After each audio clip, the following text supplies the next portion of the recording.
Dalil keempat, qiyas. Qiyas itu merupakan sumber hukum keempat dalam Islam. Dalil keempat, secara bahasa qiyas berarti takdir, ay ma'rifatu qadri syai'i bima yumathiluhu, mengetahui kadar sesuatu dengan sesuatu yang sama atau sebanding atau dengan suatu alat, seperti qistus sauba bizira'i au bil mitri, saya mengukur baju dengan hasta atau dengan meteran. Makna kedua, qiyas secara bahasa artinya at-taswiyah baina syai'aini, menyamakan dua hal, taswiyatan hissiyatan, yang bermakna taswiyah, penyamaan yang bersifat indrawi, seperti saya menyamakan papan ini dengan papan yang lain. Menurut ahli usul fikih, qiyas artinya ilhaqu amrin ghairi mansusin ala hukmi syar'i bi amrin mansusin ala hukmihi liishtirakihima fi 'illatil hukmi, yaitu menyamakan sesuatu yang tidak ada nas alias Quran dan hadisnya, menyamakan suatu hukum, menyamakan suatu perkara yang hukum syaraknya itu tidak ada di nas Quran dan hadis dengan perkara atau sesuatu yang hukumnya sudah di nas Quran dan hadis karena ada kesamaan ilat hukum. Maksudnya adalah qiyas itu cara untuk mengetahui hukum perkara yang belum ada bunyi Quran maupun hadisnya dengan yang sudah ada. Kenapa disamakan? Karena ada kesamaan ilat hukum tersebut. Wal ilhaqu wal kashfu wal izharu. Ilhaq di sini artinya adalah al kashfu, menyingkap, wal izharu, dan memunculkan, lil hukmi, hukum, walaisal isbat wal insya. Ilhaq bukan berarti menetapkan dan memunculkan sesuatu yang baru. Li'annal hukma sabitun syar'an minal asli, karena hukum itu pada dasarnya ditetapkan secara syariat dari asalnya sudah ada. Artinya begini, dalam qiyas itu bukan memunculkan hukum yang baru, bukan menetapkan hukum yang baru, tapi hanya menyingkap ke atas dan memunculkan ke permukaan suatu hukum. Alias wa inna ma ta'akhkhara zuhuruhu ila waqti bayanil mujtahidi biwasitatil 'illati. Jadi hukum yang dimunculkan atau ditampakkan dalam qiyas itu dia muncul belakangan karena baru dijelaskan oleh mujtahid melalui perantara yang namanya illat. Fal qiyasu mudhirun lil hukmi la musyun. Qiyas itu adalah sesuatu yang menampakkan hukum, bukan memunculkan hukum. Wal illatu asasul hukmi. Illat itu pondasinya hukum. Wa amalul mujtahidi, dan aktivitas atau perbuatan seorang mujtahid adalah izharu wujudil hukmi fil far'i kawujudihi fil asli littihadi illatil hukmi fiha, yaitu menampakkan wujudnya hukum dalam cabang sebagaimana wujudnya dalam asal karena ada kesatuan ilat hukum di dalam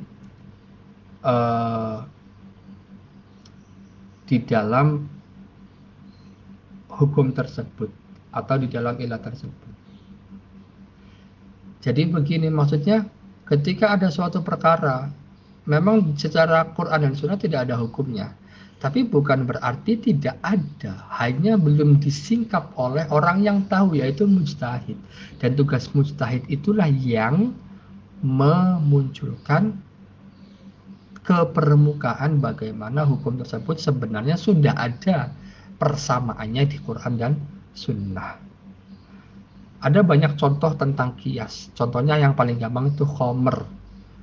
Keharaman khamr itu adalah minuman yang memabukkan yang diambil dari air perasan anggur dan seterusnya lah kriterianya.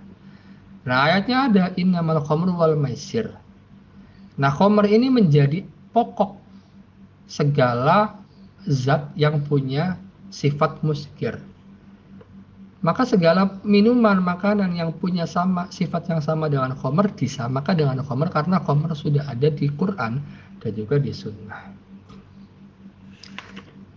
Nah, rukun-rukun qiyas ada 4. Yang pertama asal, yaitu adalah mahallul hukmil ladzi tsabata bin nasi awil ijma'i. Suatu hal yang sudah mempunyai hukum yang sudah ditetapkan oleh Quran, Sunnah maupun ijma. Contohnya adalah khomer. Khomer itu adalah suatu hal yang diharamkan yang hukumnya sudah disebutkan di Quran, Sunnah ataupun sudah diijmakan. Yang kedua fara'. Fara' itu artinya cabang, kalau asal itu pokok. Nah, khomer itu merupakan sesuatu yang menjadi rujukan kiasnya, yang disandari kias. Nah, fara' atau cabang itu artinya adalah al-mahalul ladzi lam yarid fihi nasun wala ijma'un. Sesuatu yang belum diputuskan karena belum ada hukumnya sesuatu yang belum ada hukumnya baik di Quran, Sunnah maupun ijma'. Yaitu seperti misalnya kalau kita samakan heroin. Heroin itu merupakan cabang yang belum dijelaskan hukumnya di Quran, Sunnah maupun ijma'. Yang ketiga illah. Illah itu apa? Al-wasful ladzi buniya alaihi hukmul asli. Sifat yang menjadi landasan diberlakukannya hukum asal. Yaitu misalnya sifatnya memabukkan. Sifat memabukkan ini jadi landasan diberlakukannya hukum asal, yaitu haram pada khomer. Wa hukmul asli. Rukun keempat adalah hukum asal, yaitu hukum syara' alladzi warada bihin nasu awil ijma' fil asli, yang sudah dijelaskan hukum yang sudah ada pada Quran, Sunnah ataupun ijma' di dalam asal tadi. Jadi misalnya hukumnya khomer itu haram. Hukum haram itu sudah dijelaskan di Quran, Sunnah, yang kemudian jadi hukumnya suatu pokok tadi. Jadi jika diibaratkan, kalau kita mau mengkiaskan sesuatu, misalnya heroin itu cabang, fara'. Untuk menemukan hukum cabang ini, bagaimana? Cari hukum sesuatu yang sudah ada, yaitu khomer, yang kemudian jadi asal. Apa hukumnya khomer ini? Ilatnya haram, ilatnya adalah memabukkan. Nah, maka karena antara heroin dengan kemudian hukumnya haram. Antara heroin dengan khomer itu punya kesamaan ilat, maka hukumnya fara' heroin itu sama dengan hukumnya khomer yang menjadi hujjah bagi hukum Islam. Ada beberapa dalil yang menunjukkan bahwa qiyas itu merupakan hujjah atau dalil. Pertama, Quran. Di surah Al-Hasyr ayat 2 disebutkan fa'tabiru ya ulil absar.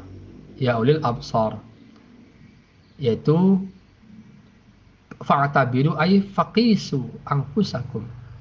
Samakanlah. Jadi orang-orang yang punya pikiran itu harus punya kemampuan untuk menyamakan sesuatu.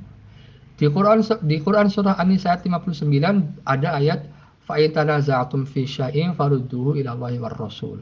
Jika kalian berselisih dalam satu hal, maka kembalikanlah hal tersebut pada Allah dan Rasul. Artinya, menyamakan sesuatu yang tidak ada teksnya, tidak ada Quran dan hadisnya, dengan sesuatu yang ada teksnya karena ada kesamaan dan hukum, itu sama dengan mengembalikan perkara tersebut kepada Allah dan Rasulnya. Ini yang kemudian menjadi makna dari qiyas. Kemudian dalil yang kedua adalah sunnah. Ada sunnah qauli, ada sunnah amali yang menunjukkan tentang kehujjahan qiyas. Sunnah qauli yaitu adalah ketetapan Nabi dalam mengamalkan qiyas ketika Nabi mengutus Mu'adz ke Yaman, yaitu hadis, bagaimana jika kamu memutus perkara jika dihadapkan pada satu hal? Mu'adz menjawab, akti bi kitabillah, saya memutus dengan Quran. Fa illam ajid, kalau tidak nemu maka dengan sunnah Rasul, kalau tidak ketemu maka dengan ijtihad, ajtahidu ra'yi wal alu aila aksir. Nah, ini yang kemudian perkataan Nabi yang membolehkan qiyas. Ijtihad di sini kemudian ulama mengartikannya diantaranya adalah termasuk qiyas. Yang kedua, sunnah amaliyah. Dari bagian yang kedua ini adalah Nabi sendiri pada dasarnya pernah melakukan qiyas ketika masih hidup. Yaitu ketika ada seseorang datang ke Nabi, faqala inna abi atrakahul Islam. Ya Allah, ya Rasulullah, bapak saya itu sempat Islam. Wa huwa syaikhun kabirun. Tapi dia itu sangat sepuh. La yastati'u rukubar rahil. Tidak bisa naik kendaraan untuk haji. Wal hajju maktubun alaihi. Afa ahajju anhu. Apakah saya bisa menggantikan hajinya dia? Qala anta akbar waladihi. Nabi bertanya justru. Ketika Nabi ditanya soal, saya itu punya bapak yang tua, renta, tapi dia sudah Islam, sempat Islam, dan dia wajib haji. Bolehkah saya menggantikan dia haji? Nabi justru bertanya, apakah kamu anak tertuanya? Ya. Ara'aita law kana 'ala abika daynun faqadaitahu anhu akana yujzi'u dzalika anhu? Qala na'am. Qala fahjuj anhu. Nabi justru bertanya, bukankah jika ayahmu punya utang, maka yang nanti wajib membayar adalah anaknya? Iya. Maka hajilah, gantikan ayahnya. Jadi justru Nabi menjawab pertanyaan, bolehkah saya menggantikan haji ayah saya yang tua renta itu? Justru Nabi menjawab, kalau kamu sebagai anak tertua dan ayahmu punya hutang, wajibkah kamu membayarnya? Membayari hutang tersebut? Iya, wajib. Jadi menyamakan untuk menggantikan haji dengan membayar hutang yang wajib, terutama bagi anak pertama. Juga misalnya ketika Nabi ditanya oleh sahabat Umar pernah bertanya, ketika itu beliau lagi puasa Ramadan, kemudian nanya soal begini, batalkah puasanya orang yang mencium pasangan halalnya tapi tidak sampai keluar mani? Nabi justru menjawab pertanyaan dengan pertanyaan lagi, ara'aita law tamatmatta bima'in wa anta sha'imun? Faqala Umaru la ba'sa bidzalika. Faqala Rasulullah sallallahu alaihi wasallam fafim ay fafiha amri hadzal asaf. Coba kalau kamu lagi puasa terus kumur-kumur dengan air, apakah batal? Tidak masalah, ya sama. Jadi mencium pasangan halal itu kalau tidak sampai keluar sperma itu tidak membatalkan puasa. Dalil yang ketiga tentang penggunaan qiyas adalah ijma' sahabat. Ijma' sahabat itu berbunyi begini. Fahuwa annas kata Wahbah Zuhaili dalam Al-Wajiz, anna sahabata takarrara minhum al-amalu bil qiyas. Sahabat itu berulang-ulang menggunakan qiyas. Min ghairi inkarin, tanpa ada pengingkaran, min ahadin, dari satu orang pun sahabat. Wa hadza tsabitun bitawaturi al-ma'nawi. Ini kemudian yang menunjukkan bahwa secara tawatur maknawi ijma' itu ditetapkan sebagai dalil. Fakana fi'luhum ijma'an minhum ala anna al-qiyasa hujjatun yajibul 'amalu bi. Qiyas itu merupakan hujjah yang wajib diamalkan menurut mereka secara ijma'. Misalnya, innahum qasu al-khilafata ala imamati sholati li mubaya'ati Abi Bakrin biha wa qalu radiyahu Rasulullah lidinina afala lardahu lidunyana. Jadi kan begini, diangkatnya sahabat Abu Bakar sebagai khilafah atau khalifah menggantikan Rasul itu dikiaskan kepada apa? Jadi ketika Abu Bakar diangkat jadi khalifah itu sahabat itu berijma'. Nah, ijma'nya menggunakan apa? Menggunakan qiyas. Apa qiyasnya? Yaitu ketika Nabi tidak atau berhalangan ketika memimpin jamaah, Nabi itu menunjuk Abu Bakar sebagai imam Nabi, sebagai imam sholat umat. Nah, pemilihan sahabat sebagai khilafah itu disamakan dengan pemilihan Nabi terhadap Abu Bakar sebagai imam sholat jamaah. Kenapa? Masalah agama saja Abu Bakar ditunjuk, apalagi masalah dunia, yaitu pemimpin politik. Dan ini kemudian ijma'nya sahabat bahwa Abu Bakar itu layak menjadi khalifah menggunakan metode yang namanya qiyas. Kemudian yang keempat, ada dalil akal yang menunjukkan bahwa qiyas itu sebagai hujjah. Yang pertama, dalil akal ini adalah bahwa seluruh hukum syara itu masuk akal dan berlandaskan kemaslahatan. Dan kemaslahatan hamba Allah itu adalah tujuan yang dimaksud dari pensyariatan suatu hukum. Ketika dalam dua hal atau dua perkara ada kesamaan dalam ilat hukum yang itu menjadi inti atau objek maslahat, maka sama pula hukumnya dalam rangka merealisasikan maslahat yang merupakan tujuan Allah dalam mensyariatkan hukum. Yang kedua, kenapa qiyas itu penting menjadi hujjah? Karena inna nususul Qur'ani was sunnati mahdudatun mahsuratun lintihai wahyi. Karena teks Quran dan sunnah itu terbatas jumlahnya setelah wahyu itu habis. Wa hawaditsun nasi ghairu mahdudatin wala mutanahiyatin. Dan masalah-masalah manusia itu tidak terbatas dan tidak terhenti. Wala yuhitul mutanahi bi ghairil mutanahi. Maka sesuatu yang terbatas tidak bisa meliputi sesuatu yang tidak terbatas. illa idza fuhimatil ilal, kecuali dipahami ilatnya allati li ajliha syuriat al-ahkam al-mansusah, yang menjadi sebab disyariatkannya hukum-hukum, waktu biqat ala ma yumathiluha. Artinya begini, Quran dan Sunnah itu kan terbatas.